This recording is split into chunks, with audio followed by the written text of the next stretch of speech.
Okay, the last thing we're doing today for the cars is I ordered the new air filter for Werner, and the one that's in here right now really doesn't look hateful, but since I'm not sure when the last time it was that it was changed, I just thought it would be a good idea to go ahead and do it. It was only about $15, so it's not that much money. So let's kind of stick this.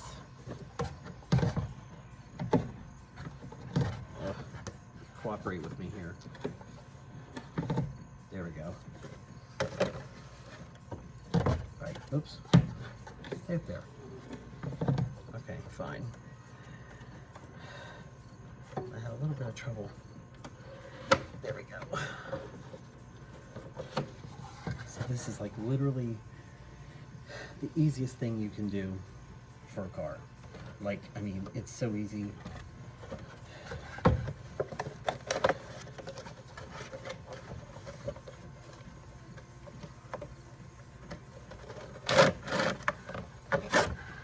There's the new one. So, just to compare, it needed it.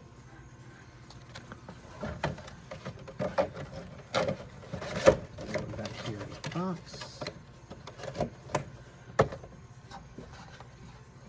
And there's really no specific way it needs to go in. It just pops right in.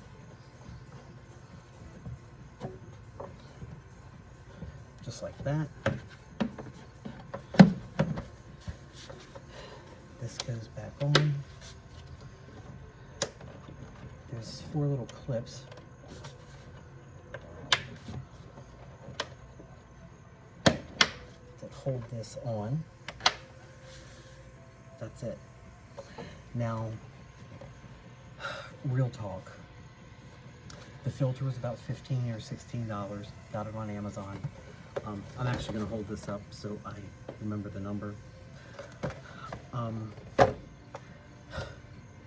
This is the kind of thing, okay, even my little small town mechanic that's right,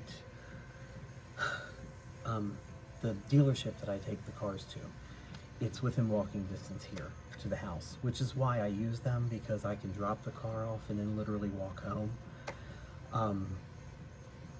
Their labor is $110 an hour. And that's actually quasi-cheap. If you were to take your car to an actual dealership, like if I was to take this to a Mercedes-Benz dealership, I don't know what their labor rates are now. I know 2 years ago, their labor an hour was $140. So it doesn't matter what make your car is. What I just did is basic, and it doesn't matter what kind of car it is. This is basic shit.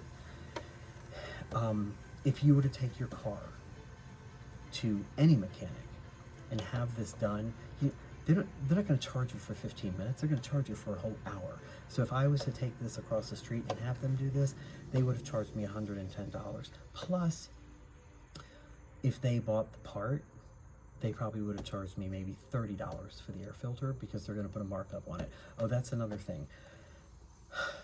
The reason you never want to take your car to an actual dealership, like, again, if I was to take this to a Mercedes-Benz dealership, you know, independent mechanics or auto repair shops, they don't charge commission. And a lot of people don't know this, but dealerships, and this is any dealership, it's a Mercedes, anybody, Toyota, I don't care who it is, a dealership charges commission. So, or they work on commission, rather. So when you take your car into a bona fide dealership to have it looked at, or to have something, you know, repaired, and the service writer comes back with a laundry list of other things that is needed, they work on commission. So I'm not saying that the things aren't necessarily needed, but part of their job is to make money. If you go into a car dealership and you look around, you know, like for instance, the Mercedes dealership, the closest one down in Hagerstown, you know, it's a beautiful showroom. They have this big coffee beverage bar and fancy cookies and, you know, wonderful leather chairs and sofas to sit on. You're paying for all of that. You're paying for all of that. When you take your car there, that's all overhead. And so when they hand you the free cookie and tell you to go get a free cup of coffee, you're paying for that. So again, you know, there are times when it's warranted to take your car to a dealership, but for most basic things, you're much better off just taking it to a regular independent mechanic who isn't going to charge you as much an hour in labor. They don't have the kind of overhead that a dealership has, so they're not gonna try and make more money off of you than they already are going to. And this is all stuff that I've learned over the years. So yeah, I mean, you need to be smart with your cars. Even if you don't know that much about them, you need to be smart about how you have them serviced and how you pay to have things done to them.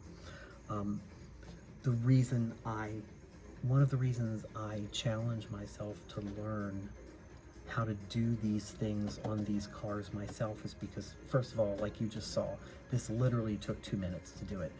Easy peasy, $16 in parts, 5 minutes to do it.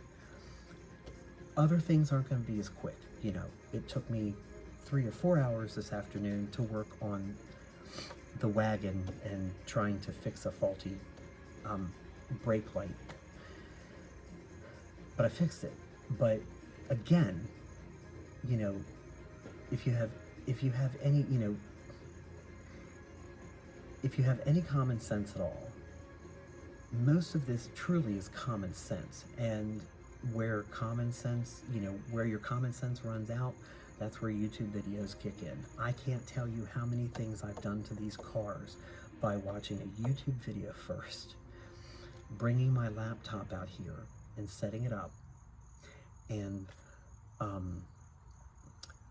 doing work on the cars with a YouTube video. And what's the shame in that, you know? So again, it's little things like that. It makes a huge difference. You know, I don't have any money. I'm pretty much broke. These cars are all paid for, and I paid, well, more or less, in a roundabout way, I paid cash for them. But, you know, I can't afford a car payment. That's why when I buy a car, I buy something that I can afford to buy outright, and I buy the best thing that I can, and then I work on maintaining it, and I learn how to maintain it. And again, there's no shame in that. I feel so much more independent now because I understand. I understand these cars better. I understand how they work better.